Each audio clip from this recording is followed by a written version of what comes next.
Through Adversity is sponsored by MVS Autos, keeping you on the road. MVS Autos offer a range of vehicle services including MOT, servicing, repairs, welding, diagnostics, aircon and much more. Based in Wormley, serving all of Bristol and surrounding areas. For 10% discount, quote tap MVS when booking.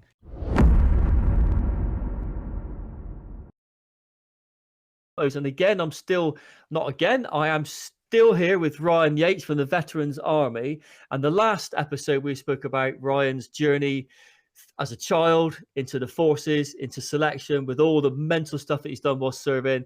And we left it when you just signed off.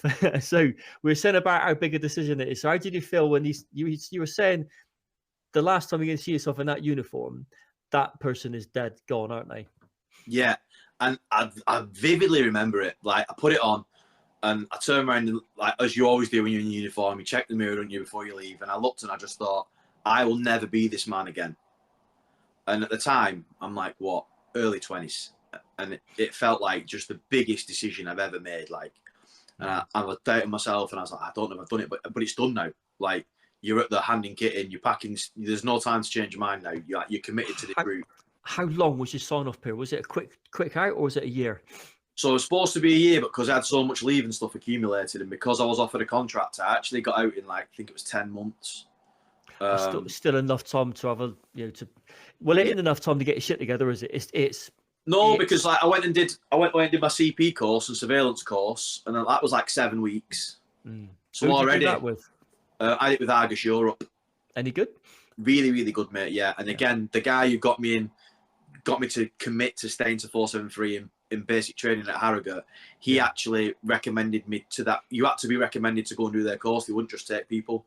And he had So I guess it was a resettlement approved course by the forces, but they would only take certain people. Yeah, and the guy behind it at the time, he was X14 and stuff, and like it was they're still massively respected now. But Tomo, he really he got me through the door with them. Yeah. But that was like 7 weeks. Yeah. So like 10 months. Through the stuff you learn. I've done my CP back in '95 with a firm called Task International. They're probably no longer around. XSBS. Brilliant course, so intense.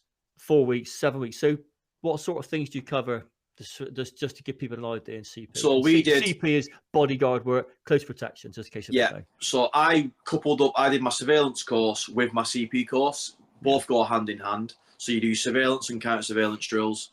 I also did as a byproduct of that private investigation course, because they do it at night while you're there, so why not do it? Costs extra, but why not? You start off, we did our FPOS I, first person on the scene, intermediate. That's all you basically first aid. Did that into surveillance then. So what are good surveillance drills? What are anti-surveillance drills? What are counter surveillance drills? How to do surveillance in vehicles? How to do it on foot? Obviously accumulated in loads of exercises and stuff like that. I ended up following a principal or following a target onto like a bus from Durham to Newcastle and stuff like that. It's good fun, isn't it? Yeah, and other people like following on trains, and in my ear I've got all these cars whizzing past me and I can see the lads going past and they're all like, give me 2 clicks if everything's all right and stuff. So like that was really good and a massive eye-opener for me. Obviously I come from a surveillance background anyway, so I kind of almost walked that. I learned new stuff, new VP, things like that. Some things were similar, some were different, and obviously I was young, so I fit in really easy because I could just dress like a student. Durham's a massive student town. Newcastle's a massive student town. Yeah. So I did a lot of the follows and stuff because I could just throw jeans on and a hoodie and I looked like I should be in uni. Yeah. So was the VPs, was it, because I know when I found out as a big one for me was I was working with ex-police, ex-SF, a combination of different people, all have their own sort of VP. If anyone does there's voice procedure for radio drills, isn't it? They use things totally different. Totally different. Call signs were different, given a commentary, following someone. Target's on left on such a road. Yeah. Given a commentary is not easy if it's not natural, is it? No. And it's like you're going from yellow 1, north towards yellow 2, at yellow 2, now right, like third on the option. And you're like, what's the option? It's a roundabout. Why not say a roundabout? Yeah. So I had to learn all the VP, which was different. We hadn't done that before. So that was like an obstacle, but it was good. And then the CP stuff really came into its own because obviously I'd already been offered a contract. So I was like, this is paramount for me. And we went through scenarios, weapon handling, different weapon tactics. Then it was how you do escorts, how you do residential security, how you do vehicle movements, how you are when you're the driver of a vehicle, how you are when you're in, like how you even do your introductory brief to the principal getting in the vehicle. Everything. It was just massively intense, really long days. Huge learning curve, isn't loads it? of testing, loads and loads of testing. And then you finish it all off by doing your SI. You sit there in SIA license course, which is mad. What the fuck? Yeah, like really? just a huge anticlimax in this classroom. I've just been stuff. taking fucking doors off of the SPAS 12 on the hostage rescue, and I'm doing an SIA course. I remember on my course, and I'm pretty sure this is one of the reasons I got such bad tinnitus, is that I was the driver, and it's all right, driver, keep your weapon in your lap, so you can get to it if you need to.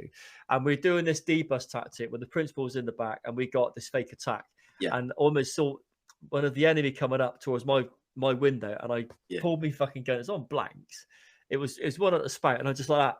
Letting one out the window, of course, firing a blank firing round in a car with the doors and everything closed. It's loud, isn't it? Yeah. And from that point on, I think my hearing has never been the same again. But what fun it is! Such fun.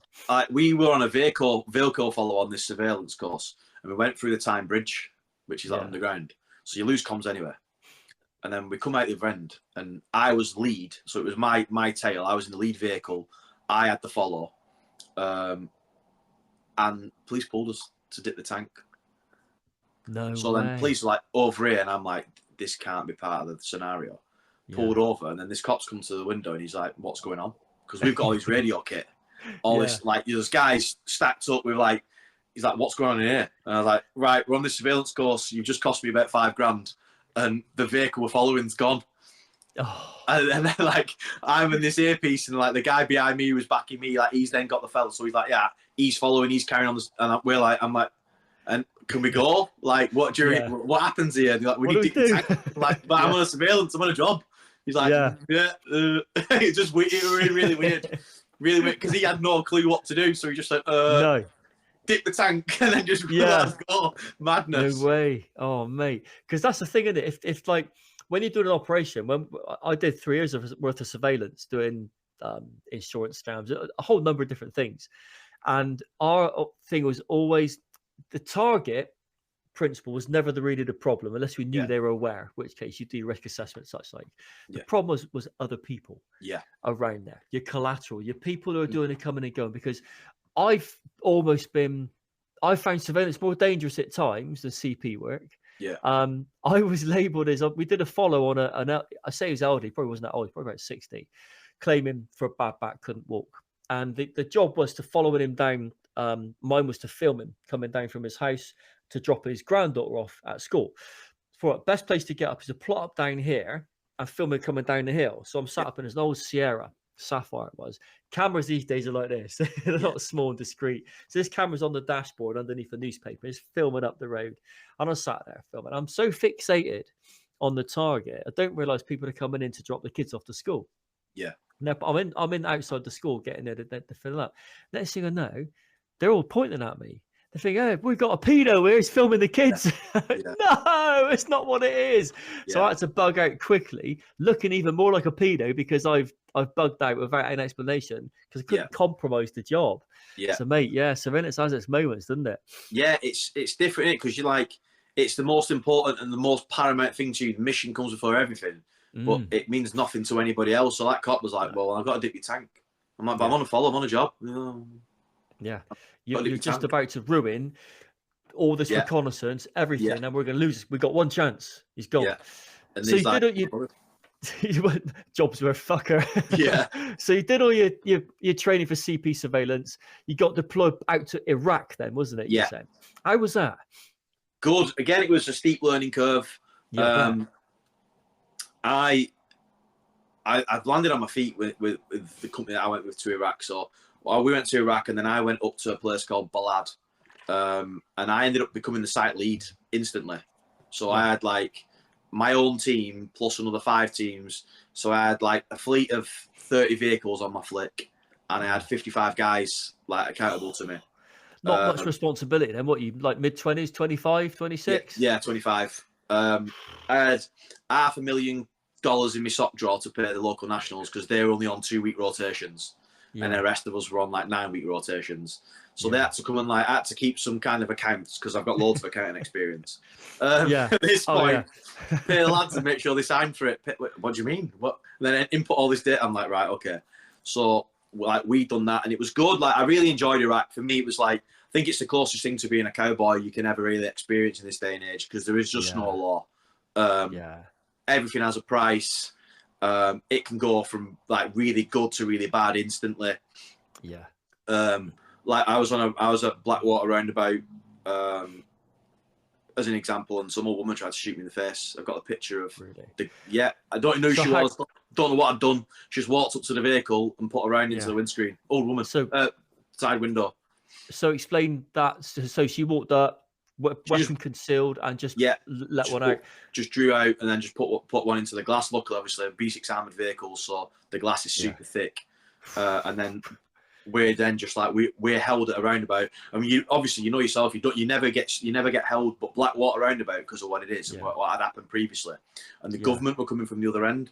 So the government can stop you from going on the roundabout because they can bang straight through to the embassy and they will not be stopped. So we had to be held, and we were held, and someone's obviously just took an opportunity. Did anyone put one into her for that?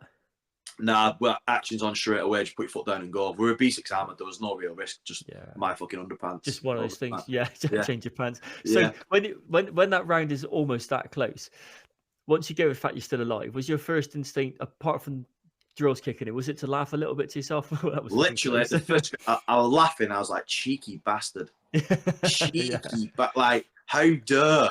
I've done nothing to you. Nothing. How dare, bitch. Like literally, I'm just sat there minding my own business as a passenger in a car. Next thing, glass is frosted, and she is. It just puts road rage into context, doesn't it? If someone has a bad day driving, and you think all you got to do is think back to that point where that woman's just trying to put one in you. You think, actually, do you know what? He's in the middle lane. He's doing me in, but it's not that bad. Yeah, it was just mad. Like uncalled for. There'd been nothing. There'd not been anything around that area. Nothing. It was just completely an opportunist. Cheeky bitch. That's the words of the day. You cheeky bitch. Cheeky bitch. I was laughing. I was like, cheeky bitch. Like, because we never get stopped at roundabout. So she thought, oh, yeah, we've got some contractors stopped at roundabout. Did you think you'd given her one of those as you were driving off? Honestly, I was in shock, mate. I just couldn't believe it. I was like, mate, that's just so uncalled for. It felt very personal. Yeah, like she singled you out. There could have been, there's other windows in that car that she could have shot into. Windows. She wanted to shoot you, mate. Yeah, wanted to shoot that's you. it. What a bitch. So Iraq private, the private network, if you like. How did it go in general? Was it they say you enjoyed it? Was it good? Was it transition wise out of the forces? Was it what you thought it was going to be? I feel there was no transition because I left one army and joined another. Yeah. There were just less rules. And I had, if anything, I had a bit more responsibility. So I never, like, my transition wasn't really a transition because it was a delay. It was. And that in itself is a problem because you feel like, oh, I've been all right becoming a civvy, but you haven't. You've just switched one army for another and you get paid better. I had a really good time in Iraq. I had a few close calls, but I had one really, really bad experience at Balad. Yeah. And I literally rung HQ and I was like, we're fucking cut off. We're surrounded. Like, it's going off here. In a sense of how many people were you surrounded by? Where was it? What happened? We were at a place called Balad. And basically, ISIS at the time was still called ISIL or IS. They changed name loads. They were on our briefs all the time. They were still very, very new into Iraq in 2014. Yeah. And they'd taken Mosul like a couple of days before. So they sacked Mosul, took 357 million or something there or thereabouts. Armoured fighting vehicles, helicopters, but luckily they had no pilots. Weapons, arms, ammunition, a lot. And then we actually, we woke up and they'd surrounded this Air Force base that we were on. Because we were all en route Irish, so Mosul was just further up from us. Yeah. And they'd come down and they'd surrounded the camp. Some of the Iraqi Air Force had surrendered and they'd executed them outside the camp. So we were like, fuck. And then the company, we were subbed to a bigger security company at this point. So I've gone up to their site leading on like, what's going on? That we've got an airliner coming in now. So the airline's going to come in. Everyone's going to get on. Everything's going to be all right. Get out. No worries. Yeah. Easy, beautiful solution. So that like we've got all the principals, all the clients up to the flight deck and that, the flight line, and then this airliner comes in everyone's jumped on it, and it's a big old plane. It's not small. Yeah. Everyone gets on, and then me, I just think, well, we're getting on. No, you're not, mate. Oh no, just your principals. Yeah. So they were just like, yeah, make your way back to Baghdad.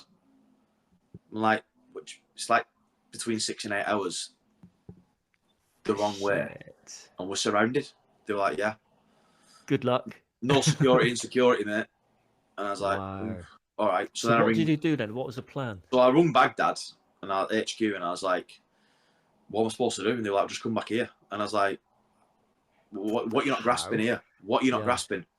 And they stopped answering the phone. Oh, the fucking selfish fuckers. So they just left me to tell 55 guys, like, you know, you were cut off and surrounded. So we'd gone to like where the main gate was, where there was like it was like a big chicane and stuff, because it was a proper Air Force base. So they had like a windy chicane to come through, and we were like, right, if they're going to come, they're going to have to come up here. And this is where our superior marksmanship and stuff like that's going to put. Mate, you're just waffling crap trying to tell yourself you're going to sell your life dearly. It's going to be all right. You're going to get overrun and you're going to get killed really horribly. Yeah. You might take a few out in the bottleneck, but you ain't making no difference. No. But that was the plan. We was just going to bolster up, create a choke point, just do what we do, and, you know, hopefully take the fight out of them, or they'd just overrun us, and that was that. And then by some stretch, just this Iraqi voice came over a loudspeaker, and it's like, you've got 12 hours to get out of camp. And I was like, we don't need 12 minutes. Really? Didn't even go back to my room. I was like, everyone in your vehicles now, we're gone. So they gave you a window to get out safely. And they just they didn't want you then. They just wanted the They wanted the camp. They wanted the assets. They wanted the Iraqis. They weren't bothered about us. Yeah. Did they know you were British? Did they know what your? They would have known we were contractors, because, as you know yourself, all the vehicles are all pasted up and stuff. That they knew we were contractors, but they had no interest, because if they did, I'd be dead. There's no doubt about it. They wouldn't have bothered, would they? They'd just come in and got rid of you. Yeah, they had like Humvees with 50 cows on the lot, mate. We'd have been shredded up, mate. There was nothing we would have done. That's close call, mate. Knowing that you've got a good chance you're going to be imminently dead, what sort of things are you thinking about? What's going through? I know you got drills, you got men to think about now, but at some point in that time, you must thought to yourself, I'm fucked there. I'm going to die. To be honest, I'd felt like I was going to die many times before. Like in Afghanistan, I was like, I'm going to die. I even remember like some of my instances of like firemen carry someone shouting, I'm going to fucking die here, because like fucking rounds are like landing all around me and stuff. So I thought I was going to die before, and I hadn't. So that feeling kind of is shit, but you just suck it up. I kind of felt like I had a responsibility to everyone else to try and just, we're going to be all right, boys. You know what I mean? And I was younger than a lot of these guys as well. Like I'm 25. Yeah. Like, you know, there's guys who've been contractors for like 10 years at this point, and I'm like, well, why is he not site lead? Well, little do I know, he's in ale can, or he's upset someone, or whatever. Yeah. So I was just like, what do you do? Like, there's nothing you can do, is there? Didn't even process it. It was just like, right, get behind the bonnet, magazines on the bonnet, like, let's go, kind of thing. And then they let us go, and we got in the vehicles, and we got in about 10 minutes into the journey home, mate. I had like a mental break, and that's like the lid on my Pandora's box just blew open, mate. And I did not I was going to say that, because like you say, you go through the adrenaline, don't you, of just staying alive. Once you finally get out and you think, oh, fucking I've made it, and then all of a sudden you let your internal guard down, don't you? Yeah. And like you say, then it just all comes out. Yeah. And is that when you think to yourself, I better get out of this fucking game? I was like, first of all, it was like, I'm done with security. Like, I'm done with it. I'm not expendable. I'm not expendable. But more than that, like, I had like my first panic attack in the car, which I managed to mask pretty well, I think. You know, everyone was shaky anyway. But I had this feeling, an internal feeling that I never wanted to experience again. Like, so talk me through it. I don't know, Phil. So if people don't know what a panic attack is, how did it come on? How did it manifest itself? It's that whole rumination thing. So like, I was like, oh, fucking close call that. And then like, you're hyperventilating a little bit, and then like you're struggling to breathe. Then I was like, and then I'm just thinking about going passing out and getting. Really I'm just thinking about fucking how close that, like, it could have been dead. And then I was like, they were going to leave us for dead. And then I was like, I've nearly died before. And I think it was just an accumulation of like, all the stuff I'd seen and been through in Afghanistan, and all the close calls that I'd there. And I feel like it was just the straw that brought the camel's back. And like I say, like, the lid on my Pandora's box blew open. I didn't like what I seen inside. I didn't like the fear. I was consumed by fear, and I thought everyone could see I was scared. Everyone could see I was consumed by fear, and it was eating me alive. And I was like, I'm fine, I'm fine. And then I tried to double down on bravado. Like, oh, they were fucking scared of us, weren't they? Nah, mate. My arsehole was going because I was terrified.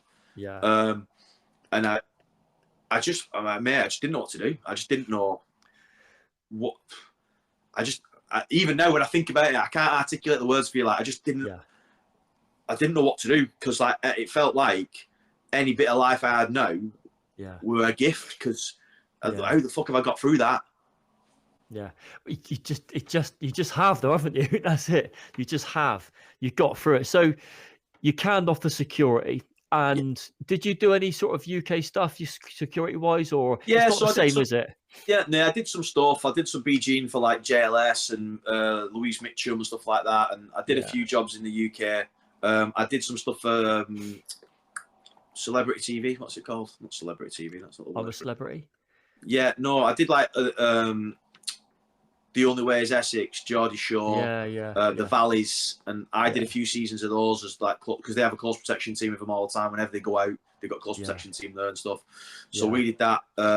Very different threat though, isn't it? No cheeky bitches trying to shoot you through a bulletproof window there. No. It's just girls trying to grab hold of the guys. So I'd done that for about 10 months, but it just weren't right. Nah. And I was into the gym anyway. So then I already had my CrossFit coaching and my personal training qualifications anyway, because I'd done them just because I was into phys. So I started working as a personal trainer in a gym in Bolton, and that's kind of where my fitness journey started then. And I kind of said then, I'm done with security and I'll not go back. Like I'm done with that industry. I'm done with that life. Like I genuinely felt like I'd had too many close calls to feel like I could afford another risk like that. Do you feel that so much missing from your life though when you drop off something which gives you such a massive hit of adrenaline? I know that it pretty much killed you internally, but do you feel like it's something missing from your life? Every day, mate. Every day. Still now, every day. And like that's one of the reasons like Ukraine, and I'm sure we'll come on to that, but why it was so big in my life, because I was back in the mix. I was back. I was leading guys. I was back doing stuff. And only when you get that taste again, you realise how much you miss it. Yeah. Because nostalgia, like I'm very observant. Like nostalgia's a motherfucker. You remember the good times. You remember this. You remember that. You don't remember like Saint Majors getting you out tabbing at 6 a.m. with a head torch on because they can. Like you don't remember the crap. Like going to the armory at 5 a.m. for a 9 o'clock pickup. Like you don't remember that when you get nostalgic. You just remember all the good stuff. Yeah. So I'm very aware of that. So when I'm sat in there thinking, oh, in Iraq this and the Iraq money that, and you know, or the mill this, like I was good with that, and I thought I had it put to bed, but I didn't, and I only realised how much I didn't when I went to Ukraine. So you did your personal training for a while, and then Ukraine kicked off. What was it, 2022, wasn't it, Ukraine? Yeah, so I did personal training, and then I bought a gym. Yeah. And when I bought the gym, I personal trained in, and it was during this time when all my problems were just at the forefront. I'd turned to like recreational drink, recreational drugs, you know, fast women, the wrong women, just anything. And what I can boil it down to now with the education is immediate gratification. Anything to keep me out of my own thinking, anything to give me an immediate gratification. Whenever I kind of got even a hint that I might have to look at what's in that box that the lid is firmly open on, I want it to be as far away from that as I can, and I want to feel as 100% as good as I can instantly. So that's go and get pissed up, go and get coked up. Go with the wrong bird, you know, whatever. Quick fixes, mate. Quick fixes, isn't it? And because I owned my own gym at this point as well. I was in shape. It was very easy. It was ready available. Yeah. So I spent like about a year, 2 years doing that. Yeah. And it come to loggerheads where the woman I was with was like, "If you don't go to therapy, like you're gone because I can't live with you." So turning to the drinking, the drugs. What? It's a conscious decision, isn't it? You decide to do it. Drinking, fair enough. Everyone has a drink, but at what point, what influenced you to want to go and pick up a bag of Coke, say, for example, rather than just continue drinking? So, the easiest way to explain it is, for me, it's feeling out of control, because I am so, and this is rooted from my childhood, I am so in control of everything. Like my 2 meter square radius around me, I control everything. Like I am so controlled in my day-to-day life. I'm so controlled in, you know, I'll be somewhere 20 minutes early before I'm 1 minute late. Like, and my life is still like that now. I'm still I know these routes, that routes. I know if it's cold, I've got to get up at this time. If it's not, I can get up this time. So I think for me, it was the feeling that it's almost joy. It's almost like a relief because I don't have control, but I don't feel like I need it. Yeah. I don't feel like I need to be in control of the situation. I'm just happy. I'm just having a good time. Like, you're still drinking, you're socialising, but you can drink more, obviously. Like, you're chatting more, none of all the seriousness. And people say to me, like, mate, you're really nice when you're on drugs, you know. Like, you're really nice to everyone. Because you're not really nice normally. You're dead angry all the time. And you look angry, and you're a bit... But it's not. It allows you. I had the same thing with ecstasy. It's the only thing I found which switched off the hypervigilance. Yeah. Gone. Once I'm pilled up, it's like, okay, nothing matters now. I don't care. I do not. And like, even feeling vulnerable, because vulnerability for me is a big one. And like, I used to, any situation that would create vulnerability in my life, I would switch to aggression straight away. Yeah. Like, that's just the military. Like, don't apologize. It's a sign of weakness. Like, you know, there is no such thing as vulnerability. Just attack. Yeah. So it's that whole being vulnerable and not being bothered. I'm off my head, but I don't care. Yeah. Don't matter. So were you getting through quite a lot, or was it just sort of like now and again? No, it'd be like when I went out, we'd do pills or we'd get a bag or whatever, but it weren't horrendous. I weren't doing it during the week and stuff, you know what I mean? But if we went out, I would always be getting a bag or I'd get a recreational kind of habit as opposed to like, I wouldn't drink every day, but I would drink at weekends and I'd get paralytic. Yeah. Did that affect your condition physically then, with being in the gym? Did it affect your mental conditioning as well? It affected me mentally, yeah. And obviously I didn't know about it. I didn't know about dopamine and all that kind of stuff until I went away and educated myself later on. Like, I didn't realise, you know, you have a massive come down for a few days and you get depressed. And I already had mental health anyway, which I was trying to deal with at the same time, not really dealing with it. And I used to say I could walk into a room and the atmosphere would change when I did. Yeah. Like, people would be laughing and joking, and I would, towards the end, before I properly got into my therapy and I embraced it with both arms. Yeah. I'd walk into a room with people laughing and they'd stop. Because they'd be like, what's he going to do now? How's he going to erupt? What's he going to kick off about? So you were that bad? Because I never met that version of you. So it's quite hard for me to sort of see this person that I'm sat in front of now, that I know quite well from different things that we've done, to see that horrible fucker who's just angry because of what you've been through. That would say to me that your therapy has clearly worked. Oh, 100%, yeah. Like, I mean, as an example, and it's a petty example, I showed one of the young lads who I employed how to clean mirrors using newspaper. Came in and the mirrors were streaky, smashed the mirror and sacked him. Yeah, it's a bit over the top, but did he get the point? Did he learn from it? And then, like, another lad, like, everyone knew when I came in the gym in the morning, I like to brew. Yeah. And he used the last of the milk to sell a protein shake to make me revenue. I text him going, where's the milk? He goes, oh, I used the last of it last night. Sorry. I'm like, yeah, you will be. You sacked. Oh, you're horrible. And that's the person you became as a result of what you'd experienced. So it's not you, is it? It's not you. I was so matter of fact. There was no, it was black or white. There was no grey. There was no colour. It was, no, you know, I have a brew in the morning. I've told you before. You've not done it. You're gone.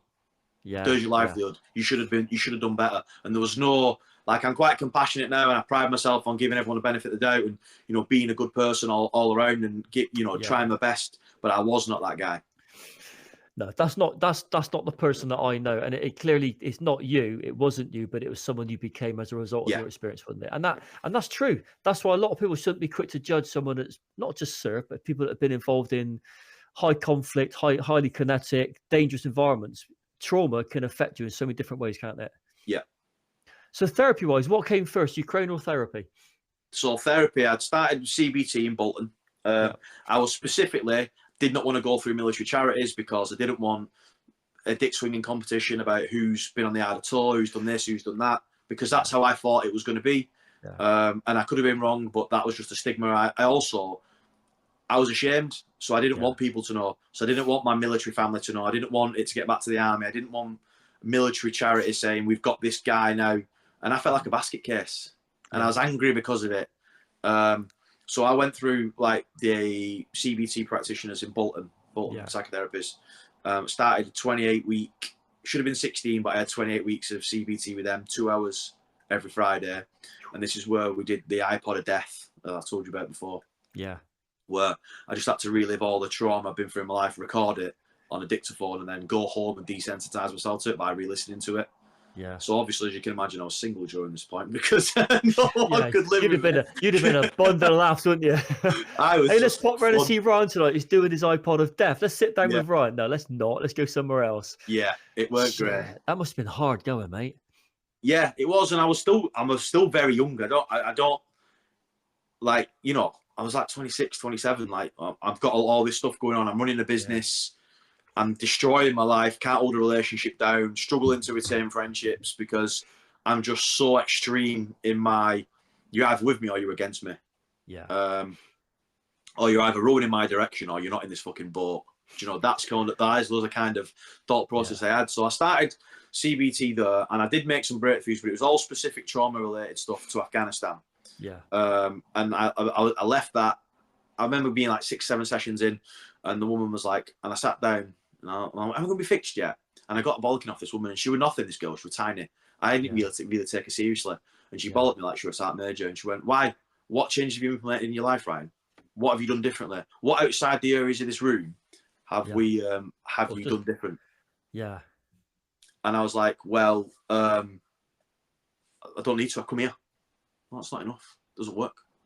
Yeah. Like, you need to do more. You need to take the lessons you learn here and implement them in your life. You need to delete things that don't work for you. You need to stay away from unhealthy coping mechanisms and like these strategies we've talked about. You need to implement them in your day-to-day life. You need to do this every single day."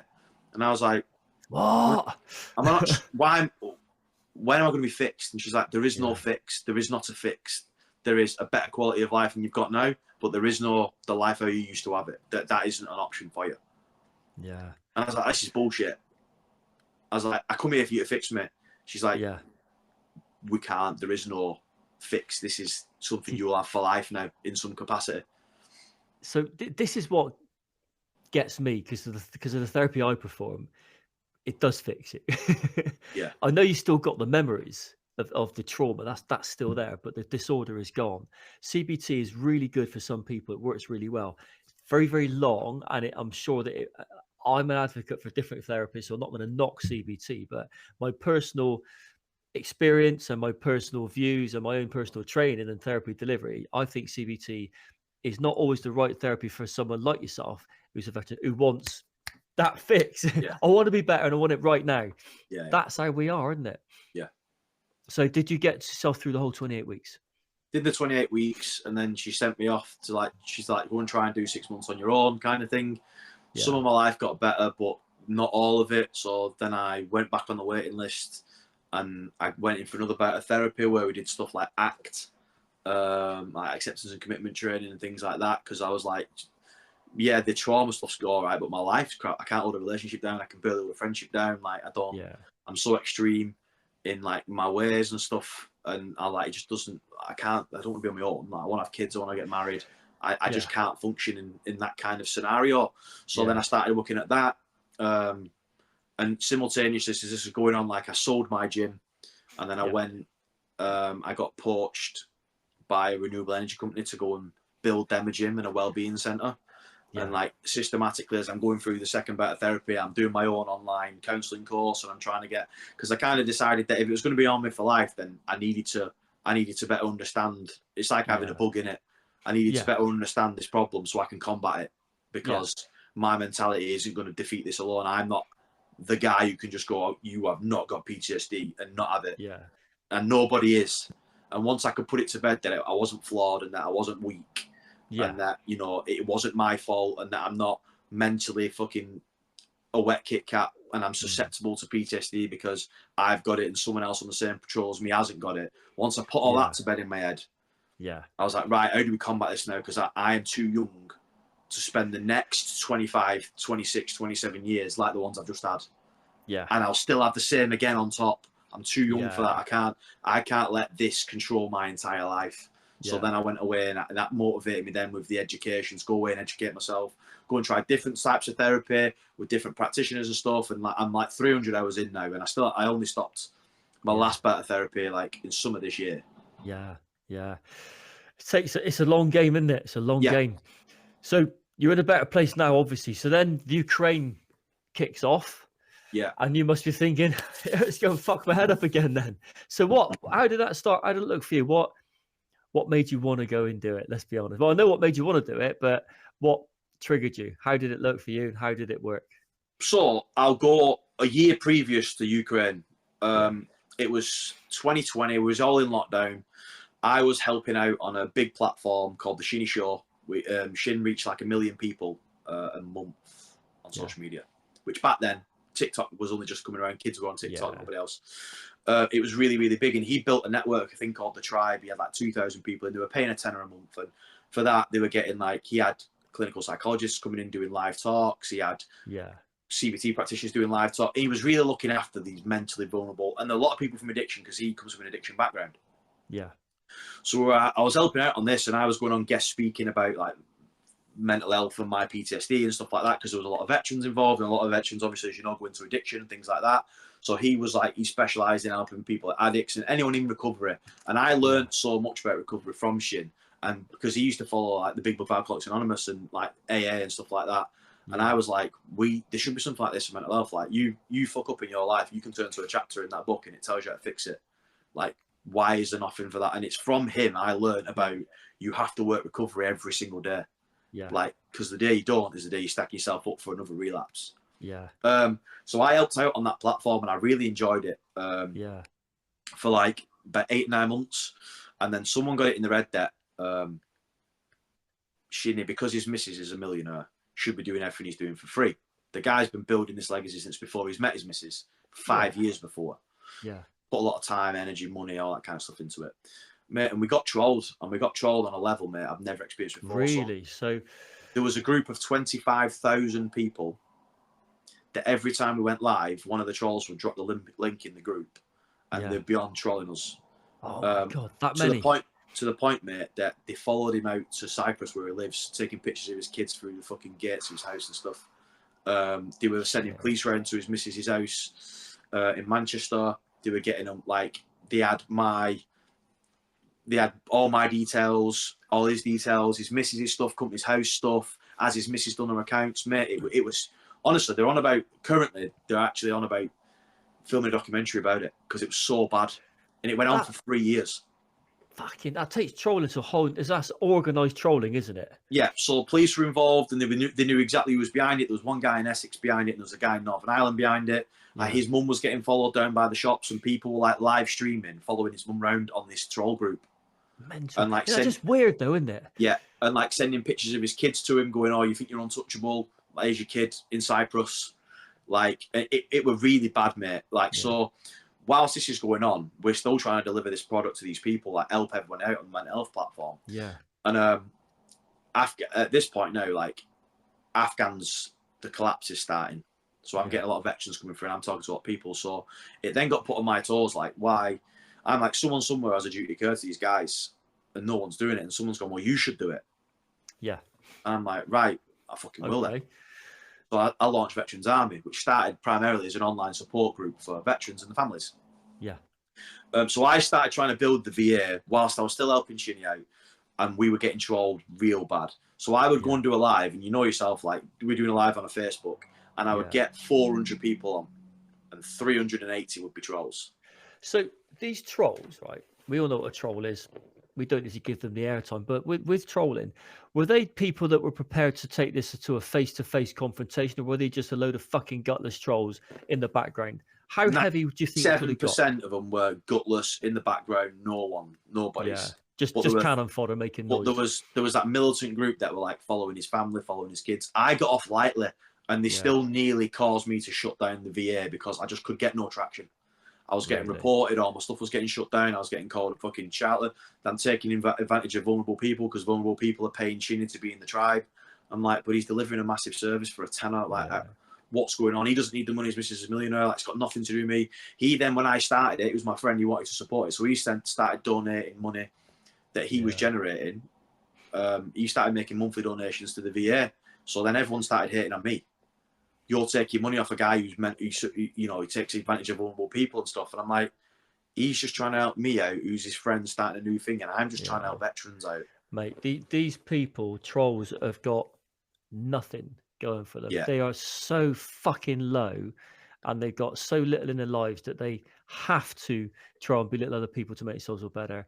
All I got for them is you're a bunch of gutless fucks. That's all I can say about trolls. they're not worth the steam off my piss. I was just, and it caused our relationship to fracture, because then I said to him, I've got to pull away because I want to build this thing now for veterans, and it's destroying me. I was like, you're big enough. He's got 1 million followers on Instagram. Like, you're big enough to survive it, but I'm not. No. And like, they're coming after me, they're targeting my family as well. Like, they're going on through company's house. Like, they were getting directors of Veterans Army, their addresses and stuff. People getting, like, I ended up having to go and get a fake like company address in London, so people couldn't get my and identity. That all costs money, doesn't it, as well? Yeah. And it's time and it's stress, and I'm just trying to do good. I'm just trying to help veterans out at this point. Do you think half the trolls even believe what they're writing, or just saying it because they know it's vindictive? I think they're just doing it for attention, to try and like hurt you. I think like anyone could see I was doing nothing but good things in helping people, and I'm fully transparent. Like, I'll show anyone the accounts for Veterans Army. As you know yourself, like, I don't take a wage. There's no money in it for me. I just do it because I feel like I should do. And you know, so I launched the VA, and that went on, and Afghan happened, and we were getting trolled and that, and then the trolling kind of calmed down, and we were getting busier, and then Ukraine happened. So I weren't getting on at work anyway. I'd kind of completed my objective. They were really on board with me, actually. The guy who owns the company, legend of a guy, like think the world of him. And he knew that at this point, after COVID and after lockdown and stuff, it weren't right for me anymore. And I said, I'm going to go and help in Ukraine. And he was like, we'll make you redundant, so you've got some money. And that's decent of him, isn't it? You go and do what you need to do, basically. You had an itch, didn't you? Yeah. So by day 8 or 9 of the war, mate, we were on the border of Poland with like £55,000 of medical aid, me and a team of veterans. Like, we launched, I crowdfunded 47 grand in 2 weeks through the Veterans Army social media. And then I turned that into nearly £2.5 million retail and medical aid for the country. That's amazing, mate, isn't it? It was good. Like, it was different. It was just, that was mad. So how did it feel going back out into a combat zone? I was concerned because I thought, what if I were you armed? No. Did you feel defenseless to a degree? A little bit like naked? Yeah, because you're still getting artillery. You're still getting IDF. And sometimes, like, you're on the road, and you know, next thing, woodline just starts disintegrating in front of you because they're shelling something just in front of it, and they've overshot or whatever. And like, you're going up, like, they were targeting when they were at Kiev. They were targeting on the main roads into Kiev. So we were driving past vehicles that had been destroyed by air or destroyed by artillery and stuff. Like, but it felt good. Like, I felt like I was doing something. I felt like did you feel normal again? Yeah. And like, somehow I ended up being in charge, and like, people started to flock to the Veterans Army banner. Like, people had heard about how professional we were, because I was giving ops briefs and stuff before I went in the ground. Like, mate, we were back in the army for me. Like, we were getting briefs on the ground. Were you uniformed up, or what were you in? Civvies? No. What was your dress? Walking trousers. We had Veterans Army t-shirts on. We had 2 vehicles, and I got the logos put on all the doors, so we looked like a professional organisation. We had trails and stuff. That was on as well, and vans. All our logos were dead logoed up everywhere, because I thought it helps at checkpoints as well.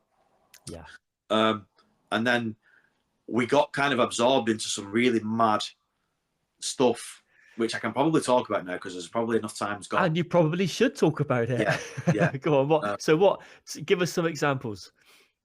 Like, we were smuggling like body armor and military equipment across the border on behalf of like America and behalf of Poland to like UKSOF and stuff like that. So like Ukrainian Special Forces, they were meeting us like just the other side of the checkpoint and then taking all the stuff off our wagons. Under the guise of medical supplies. And humanitarian aid. But we were still delivering the humanitarian aid as well. But we were helping the war effort out by... A couple of plasters. So we took everything. I took anesthesiology machines. I took £60,000 surgical beds, like the suites. I took 6 of them. I took 450 wheelchairs in the time we were there. Wow. Honestly, mate, I've got an inventory of everything that we took to Ukraine, and it's massive. Things for kids, things for, like, hospitals. Hospitals were giving us direct requests, like, can you get this, can you get that? We were just like, and we were just like drugs. The buzz was amazing, wasn't it? I bet you felt like you're in this hot zone, just resupplying things, just doing what you could do while you're out there. How long were you out there for? So on and off, we did 15 months. It's a fair old stretch, mate. So we did 59 trips by road into the country. Some days it was 4 days one way from Bolton to like Mykolaiv or Kharkiv. So 15 months I pulled out, and we ended it after a really bad run. April 2023. No, just May 2023. last year. So what happened on that?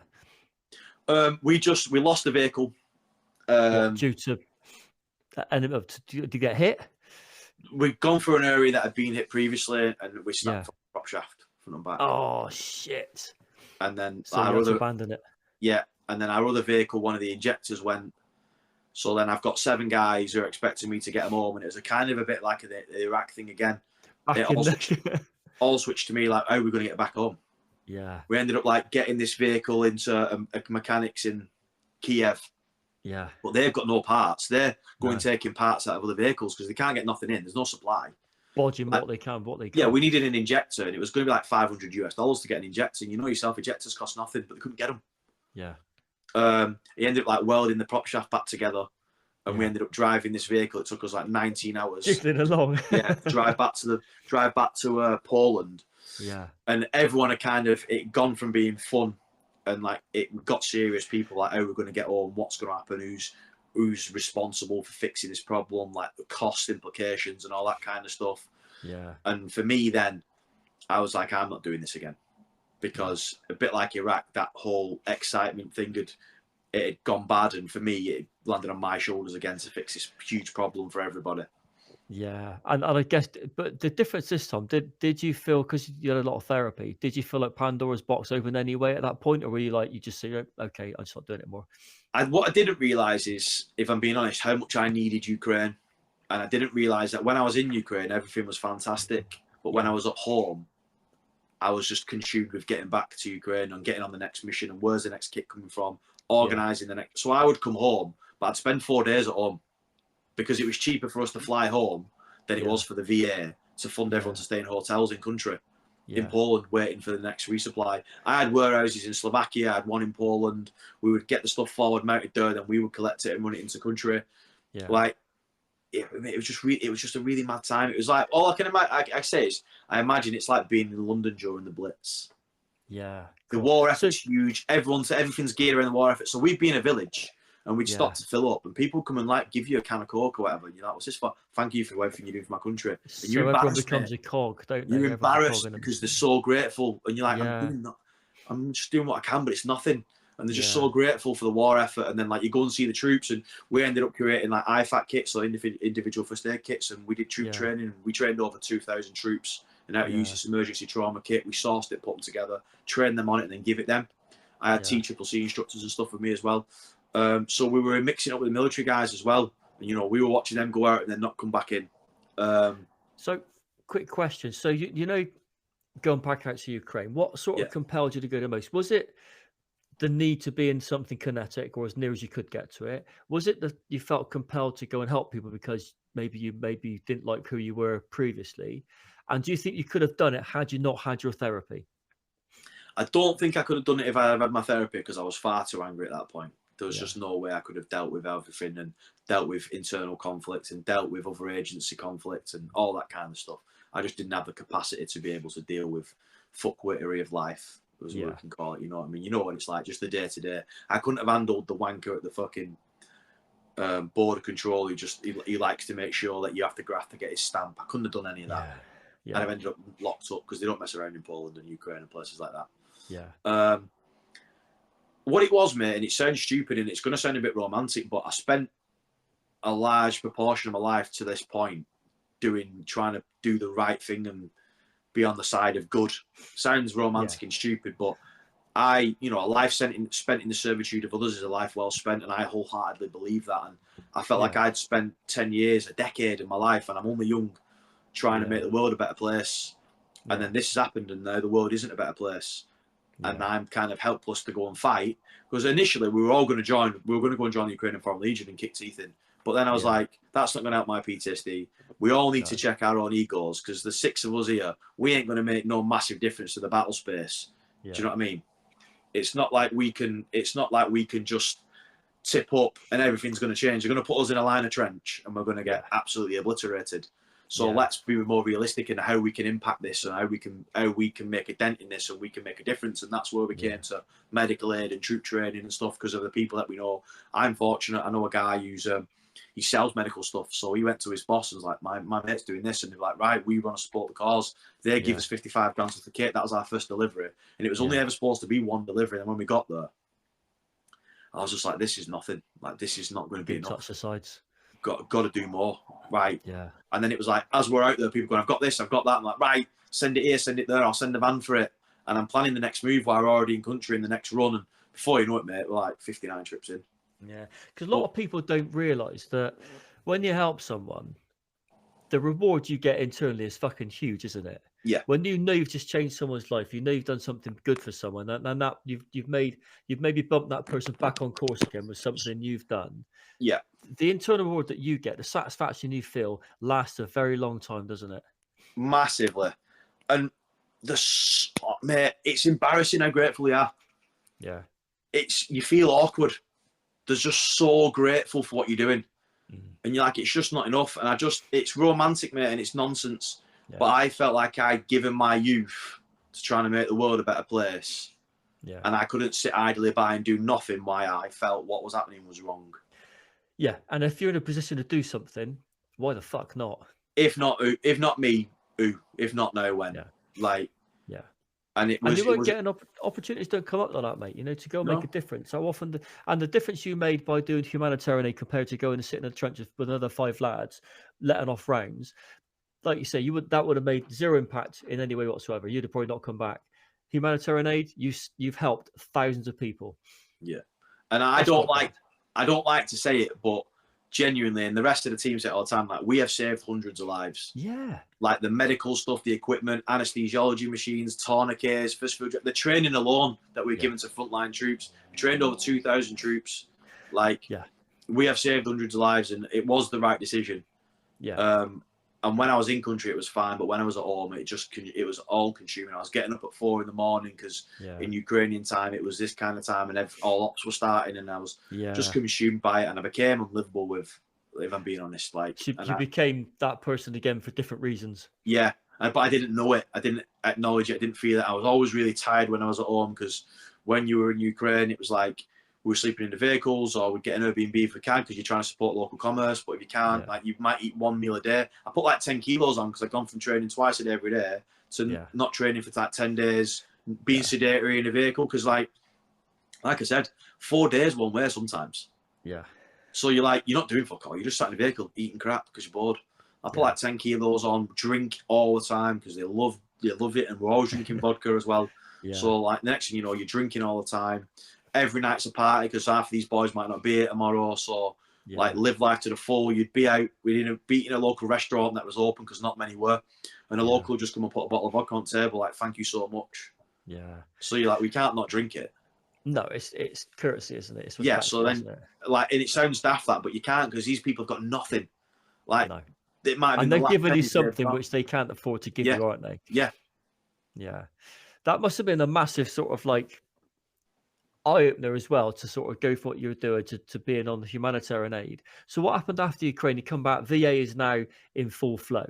Yeah. So like, just to touch on that last point, I did sit in ponderment and be like, have I been involved in causing this in other countries? Like, I did have to sit and be like, because I'd never seen humanitarian conflict like that. Like, when I went to the border in Poland, 15,000 refugees were flooding across every hour, mate. Like, they displaced something ridiculous, like 4 million people. Oh, that's huge, isn't it? And at the start of the war, mate, like, people were getting kidnapped at the fucking border and human trafficked and stuff, like everything. Like, I've never experienced anything like it, mate. Just like, really, do you know when you watch these old German World War II films and you see like they're taking the Jews in the concentration camp, taking everything off them, and there's like suitcases on the floors and piles of clothes and stuff like that at the checkpoints at the borders, where people have just come and what was important to them 15 hours of queuing ago, they've abandoned because it's too heavy to carry, or it's crap. And that's both sides of the border. That's Poland and Ukraine. Like, it was taking vehicles sometimes 5 days to get through a checkpoint because there were that many people there. There were miles, mate. It was like an apocalyptic film. Really? Shit is just abandoned everywhere. Like, people's worldly possessions just abandoned because they can't carry them no more. It was just mad. And I had to sit and think to myself, have I caused this? Have I been involved in this? Like, because obviously being tip of the spear is one thing, but now I'm in the rear with the gear, like, seeing how it's affecting the population, the people we're supposed to be helping. Like, Yeah. so I had to sit with that and think Yeah. about it and ensure that I knew what I was doing was right and stuff, which I did. Yeah. I And mean, then, there's always going to be an impact for more, isn't there? There Yeah. will always be an impact of casualties. Casualties aren't just deaths, are they? The casualties of war can be the consequences of war, can't Yeah. they? You know, but you can guarantee it's not your fault, mate. Yeah. But you've made a difference. So back into, we'll call it Civvy Street. Then you finally decided to leave the forces after going to Ukraine and doing private security. So how's Veterans Army going? What's happening with it now? So I we know were it's doing a battle. well. Yeah, that is a running battle. So we were doing really well. Whilst I was in Ukraine, we got a load of attention. We had loads of subscribers. And then Stripe, our payment provider, and I'll say it, fuck them. Yeah. They got a data breach and they cancelled all of our direct debits but 2. Oh, I remember that. So that was like late 2022, early 2023. So all the work I'd done for 2 years before that, building up the the awareness, all the charity events, every person I convinced to donate $3.99 a month, we just lost them. Obviously, we've got running costs at this point. Then we've got like veterans, mental health bills, all that kind of stuff that I'm liable for. That now we've got no income. Basically, they just cut our income. They left me getting £8 a month. Oh, mate. And what people don't realise is that when you built this during the COVID times or the back end of COVID times, 21, 22, the social media was a very different animal. Yeah. People were indoors. They were doing more social media than would do normally because they'd be at work. Yeah. Trying to build that now, you can't, can you? It's not the same animal. No. So we still now have never recovered from that. Like we went from bringing in like £800 or £900 a month on subscriptions, and I think now we're bringing about 100. Massive difference. And it's just, and I'm nearly 2 years on from the incident now. It isn't the same. The support's not the same. You don't even miss that amount of money coming out of your account. So half the people probably still think they're subscribing and they're not. Stripe were just like, sorry, we had a data breach and it's our protocol. They can't restart direct debits. They don't have the technology. I'm like, how can you've literally just crippled my business. And my business is helping fucking veterans and the families, and you've literally just cut my legs out from underneath me. Fuckers. Yeah. It was hard, and yourself, mate. You've been around me enough to know, like, it's a running battle. This, like, 1 minute you're getting support and you're not. I went on that Northwest tonight, like at the year anniversary of Ukraine, and that they give us a really good 10 minutes on the national news and stuff, and we got a lot of interest again, and then that died off, and then it's just hard work. Like, I came onto TikTok, started doing lives, still can't get over 10,000 followers to try and monetize that. Like, so what's your handle? Let's get it out there now. So TikTok, Veterans Army, just look for that. So Veterans Army official page, and then there's Ryan Yates Veterans Army. My personal one has got more followers on because I'm the one who goes live. So then the VA account becomes a moderator when I do my lives to stop trolls. So it's Ryan Yates Veterans Army. How would someone subscribe? So it's dead easy to do.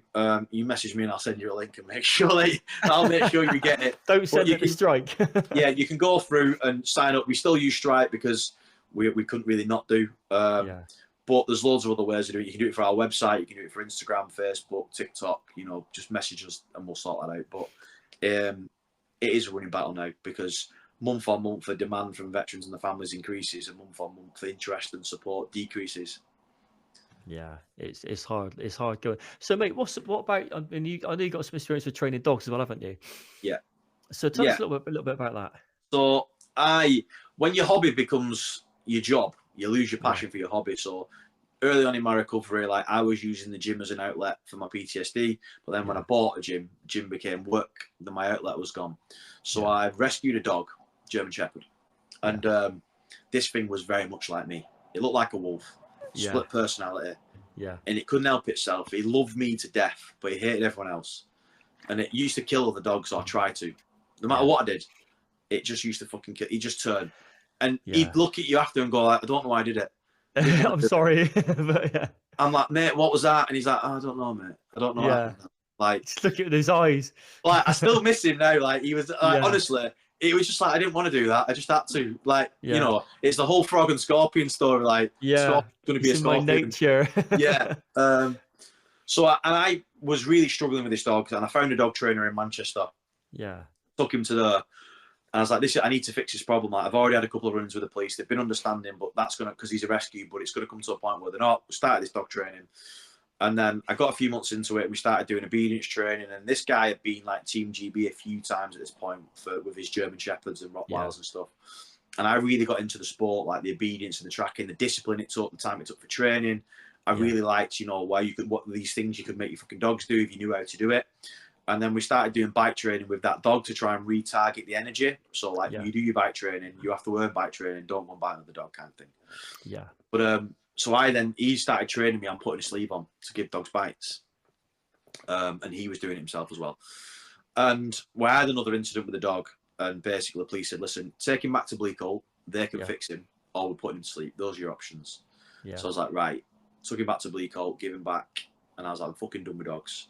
Yeah. And then my trainer was like, what are you doing? Why have you quit? You're really enjoying it. I was like, I've got no dog. I don't want another dog. I'm not going for it. Fuck dogs. Like, you break your heart. Like, fuck off. And he's like, why don't you get a dog specific for sport and get into the sport? So then I found Lou, my Belgian Malinois. Oh, yes. In Austria. She was 1. Yeah.